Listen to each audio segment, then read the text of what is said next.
It was a perfect day for a family outing, until a piercing scream split the air. Leading their small party, Deputy Mattie Walker stopped in her tracks, her crampons holding steady, ending the soft thump crunch of her snowshoes on the frigid snow. She held up her hand, signaling for quiet so she could listen. The sudden cry echoed between the canyon walls, dying slowly as it faded into the distance. Her breath formed a cloud that hung in the cold air at her face. She peered ahead, hoping to see anything that might point to the scream's origin. Rock walls rose to a height of at least 300 feet on either side of the narrow canyon, an ice-covered stream off to the left. Snow, packed beneath fresh powder, choked the trail they were traveling as it wound slightly uphill between ponderosa pine interspersed with short, fragrant cedar. Nothing. The air was now still, and the sides of the canyon displayed nothing but rock, ice, and snow. Farther down, a flock of birds rose into the air and circled above the canyon wall, a sign that they'd been disturbed. She turned to seek out the worried eyes of her husband, Cole. Looking over the heads of her two stepdaughters, Sophie in her bright red stocking cap and Angela in one of fuzzy blue, Mattie met Cole's gaze. "Cougar?" she asked. He shook his head. "I don't think so." "I don't either."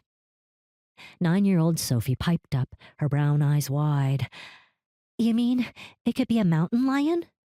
"No, I meant what I said, Sophie," Cole said. "I don't think it's a mountain lion."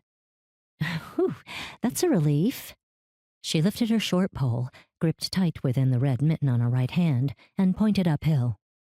Powdery snow from the basket on its end drifted on the breeze blowing from uphill. "He came from up there." Mattie wasn't feeling any of Sophie's relief.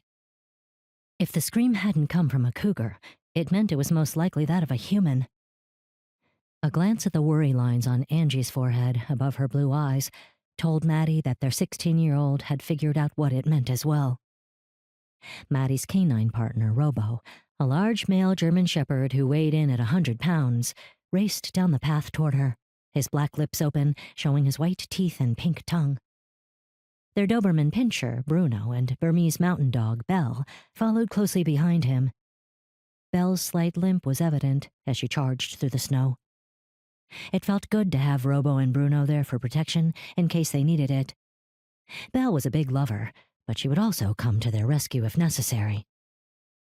"What are you thinking?" Cole asked. Mattie was thinking that someone had fallen off one of the cliffs up ahead, and the scream's sudden end meant the person had crashed onto the canyon floor. She glanced at the kids, letting Cole know she needed to couch her thoughts in softer terms. "I wonder if someone fell from up above, but I can't see anything from here. I need to go on up and see if someone needs help. Or if someone is dead."